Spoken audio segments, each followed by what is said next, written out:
Hey guys, welcome back to the next part of our series. Today we're going to start with the last module, Module 6, and we're going to be talking about Mesh. So what is Mesh? Mesh is a motion graphics setup or plugin that we have here inside of Maya that will allow us to create some very nice animations in a fast way. Animation is not only about character animation and rigs and combat and stuff like that. There's also a lot of work out there that involves motion graphics, like a logo animation, an intro, an outro, things like that. And whenever we want to animate like a lot of things going on at the same time, instances are going to be the best way to do it. An instance is pretty much a duplicate of an object that shares the same transformation node. It's just on a different place, but it shares most of the things from the object. So instances are ways in which we can duplicate objects without occupying as much memory as we would do if we were animating like individual duplicates of an object. Okay, so think of instances like clones of an object that are going to be easier to animate for Maya. Now, we're going to be doing 3 small exercises here inside of Mesh, and I'm going to show you just like how easy it is to create some very nice stuff. So in this first one, I want to create just a random like shape element that's just going to like grow, move the shapes around and create something very interesting. So I'm going to start with a cube. The cube is going to be my basic shape, and it doesn't have to be a cube. It can be pretty much anything. Actually, let's make it a little bit more interesting. Let's grab all of the edges here. I'm gonna bevel them so we have a little bit of a different shape here. And now let's grab just like one face. I'm gonna Control E to extrude it, and then Control E to extrude it in. So we have this like little hole in there. And that little hole I'm also gonna bevel. So just grab the edge there, those 4 edges there, and let's bevel. That last bevel, let's make the fraction a little bit less intense. So fraction, smaller fraction. There we go. So we just do the history, phrase transformation, center pivot, and this shape is going to be called, let's call this our origin cube.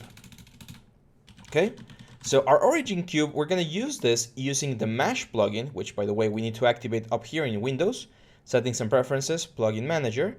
You just type in Mesh and load it.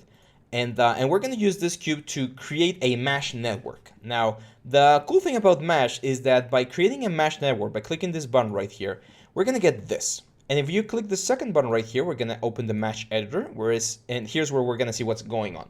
So right now, we just created one thing called a Mesh 1 distribute. You can see that our original cube is now hidden, and everything is happening here under Repro Mesh. So these cubes that you're seeing here, they're instances of that original cube that we created. So I'm going to click here, Mesh Distribute, and on the left side or right side, we're going to see all of the things that we can add, all of these nodes we can add to our Mesh network. And if we go into the Mesh 1 Distribute, we can actually change what's happening here. So right now, as you can see, we have 10 points. So the object, in this case, the original cube, is being duplicated 10 times. And each object is being moved 20 units away from the previous one. So no, sorry, in a distance of 20 units, we have all of this. So if we were to decrease this distance to like 10 or something, all of the cubes will be really, really close. And if we increase the distance, of course, the cubes are going to be far away. So I'm going to keep the cubes like close together like this.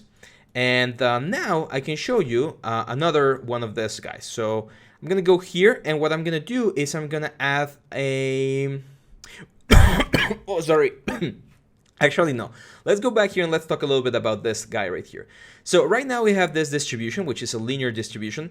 And again, the cool thing about this is that we can actually animate anything in here. Every single object you see in here, every single slider can be animated. So if we go to frame 1, for instance, and we go all the way down to 1 object, we can click set key and then say, hey, by frame, let's say 60, I want there to be like 10 copies. So now we're just going to set key, and if we check the animation, we got this. Dum, dum, dum, dum, dum, dum, dum, dum. And just by default, it's going to start moving in and out. So very, very cool, right? So something, it's just like a very nice transformation. So imagine we want to do like this sort of appearance of things, and or like a logo that starts getting like extra little things on top of it. Well, this is a very quick way to do it, because instead of having to animate and move the visibility of 10 objects, we can do everything with the Mesh Distribute here. So I'm going to right click and break the connection, and now I'm going to go into the distribution type, because there are some very cool things that we can do here. We have radial distribution, so our cube is going to be like positioned in this sort of fashion. The more cubes we add, of course, the longer this ring is going to be. And again, we can animate this. Imagine animating an animation where all of these things go in and out. Very cool, right? So we also have spherical, where, as you can see here, we're filling in a sphere, like an invisible sphere. We can change the radius of the sphere. And here's where things come into play, because as you can see, we could start with, let's say, 1 point, go to frame 1, say set key here, and I know that I want to finish with, let's say, 100 points and a big radius. So this is going to be my final animation here. So I'm just going to set key. I'm going to go to radius, set key on the radius, and on the first one, I want the radius to be 1. So now, if we take a look at this, we're going to get this. So it's kind of like an emitter emitting all of these geometries. And see how fast Maya reacts to the whole thing? It's very, very easy to animate using Mesh, because as you can see, it just affects everything. It's just an instance, and instances are really, really light for the computer. So yeah, there we go. We have a very nice, like, easy animation there. We also have a mesh position, and this is the one that we're going to be using. So let me break the connections here, and let's create a very quick, like, N. So I'm going to go here to the text tool, just going to click it, and on the text, I'm just going to write a letter N, as in next to it. Just write the letter N, there we go. I probably want to make it a little bit, like a little bit here on the extrusion, a little bit like square, like this. There we go. I am going to delete the history on this thing, and I'm going to call this N Geo. Now, if we go to our repro mesh and we go into the repro options here, or sorry, the mesh distribute, this one right here, we can select this and change this to mesh. And down here on the input mesh, we can middle mouse drag and drop this NGeo right here.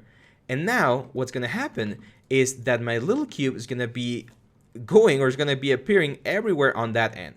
So we can just increase this N, like, let's say 1,000. We can go 1,000. That's completely fine. Instances, again, are super, super practical, because we can do this sort of thing. Look at that.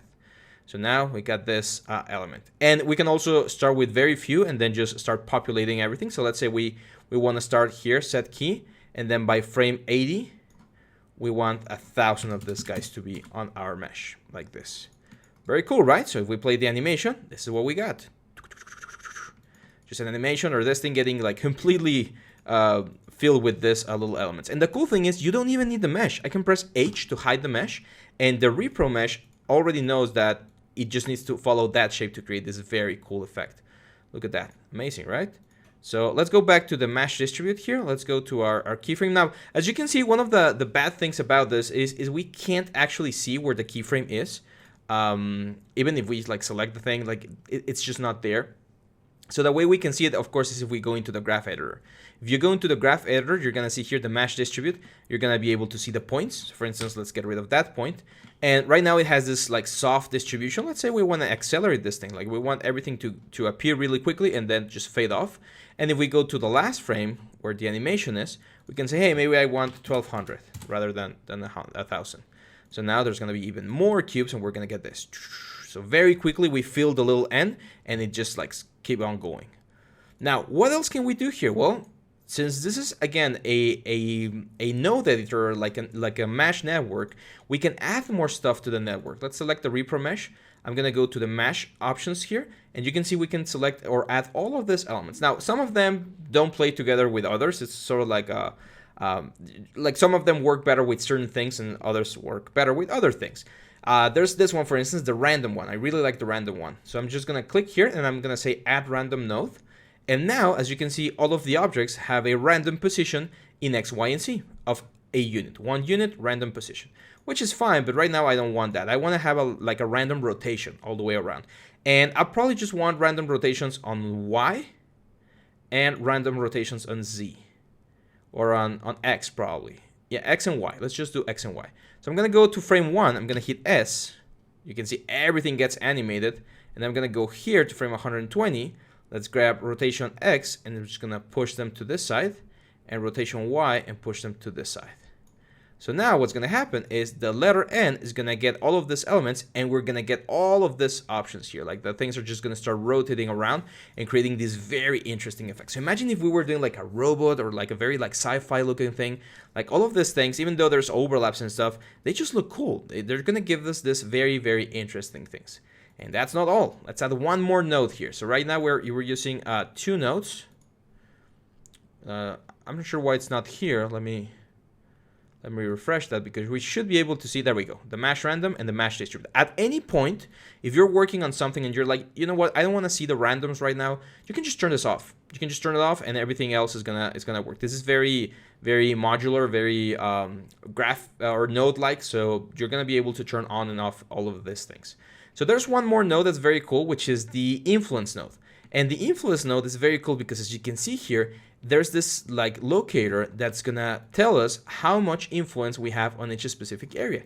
And this locator we can animate. So let's go to the mesh influence here, and the influence power is how much power there's gonna be. I'm gonna leave it to 1, and the radius, I'm gonna keep it small like this. So now what I can do, if I were to do like a logo or something, I could animate this guy coming here, and then through time it just goes and does this thing. Well, let's finish all the way over here so that there's no more influence. So now if we take a look, we're gonna have this. Very cool, right? Now we could make that slower, of course, or if we want to, we can just like leave it like this, or maybe come back and forth. And you can see that while this thing is going through the motions, right now we're not seeing any random thing, which we should. Did I erase the animation? Oh, it seems like no, the animation is there. Order of operation is also important, so I'm gonna bring this down here so that the random is all the way to the top. So that's the last thing that the thing is gonna like analyze. That way we see the influence first, and then we see the animation later. That way you can see that things are animating, and we create this very, very cool looking effect. Like, just look at this thing. Pretty cool, right? And again, this is possible because we're using the mesh network. If we were to use other options, like imagine trying to animate or hand animate each one of these specific points and rotate them and all of that stuff, it would be a nightmare, right? So you always need to look for the tool that's better suited for the job you're being asked, right? So in this case, mesh for motion graphics, perfect option. Now I'm gonna go to the influence here, and I'll probably increase the radius quite a bit because I wanna really see everything from the get-go. So there we go. Perfect, right? One more node. I'm gonna add one more node here, guys, and this one's a very cool node. What I'm gonna say now is I want to add a color node so that every single little piece on the mesh network has a very nice color. So I'm gonna go here into the mesh network, and I'm gonna add a color node very nicely here on the top, and I'm just gonna say I want this like green color. Let's go number 6, and I'm gonna random hue the color. Why can't we see the color though? Huh, that's weird. Normally we would see the color, but seems like it's not here. That's fine. Now there's a couple of things that we need to do if we want to bring the color into the actual object. So we're gonna go to the repro mesh right here, and down into the, let me check my notes right here very quickly. Down here on the render node, on the render stats, I believe. No, where is it? Whoop. We need to turn on something called color per vertex. Export vertex colors, there we go, that one right there. And now we're gonna assign a new material here. We're gonna assign the Arnold AI standard surface, and on the color, we're gonna insert not a file like what we normally do with the image. We're actually gonna insert an element that's called AI user data. It's gonna be down here on the Arnold, so it's AR user data color. There we go. And the attribute we're gonna name the name of the color that we have back here on the repro mesh. There's here my output attributes, color per vertex, that's fine. And usually this thing is called, where is it? I always misplaced this guy right here.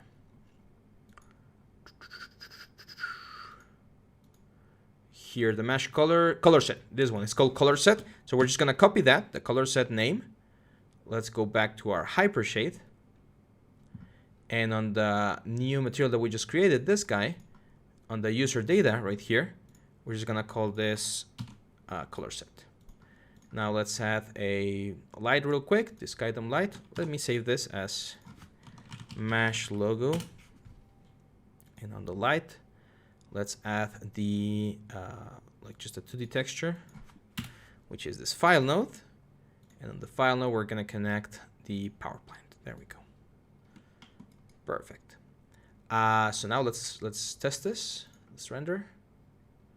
Let's see if this works. Just give it 1 second for this thing to process.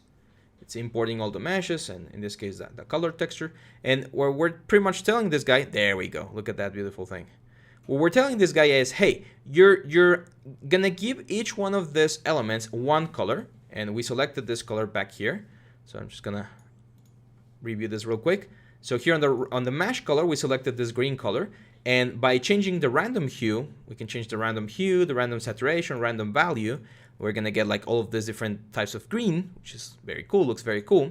And this name, this color set, this is the name of the object. Now, I would suggest having a normal name, so I would call this Nexttoot color set. And then just make sure to copy this. And the main trick here is instead of using a texture, we're gonna use this thing called AI user data color. And we're gonna just place the name there, and that should work. And one final thing, remember here on the color section, or sorry, on the repro mesh, if you select the repro mesh, it's very important that you export the vertex colors here, and also here on the mesh one repro, down here on the output attributes, make sure color per vertex is turned on, and that way we're gonna see the proper colors. Now, again, the cool thing about that is we can animate everything. We can animate anything that you think of. So I'm gonna start like, let's say with a green color, set key, and then we're gonna end also with a green color, set key, set key, and then at the middle of our animation, let's go for like a bluish color, and we're gonna set key. So now we go to the middle of the animation here, frame 60, and we render. We're gonna see these blue colors, and as we approach the end of the animation, the colors are gonna start changing back to green. Very cool, right? So this is the magic of Mesh, guys. Mesh is really, really cool. It's a very powerful software. I invite you to try and explore all the different nodes. We're gonna have 2 more small videos where I'm gonna show you a couple of nodes that are also very, very cool. And yeah, so hang on tight, and I'll see you back on the next one. Bye-bye.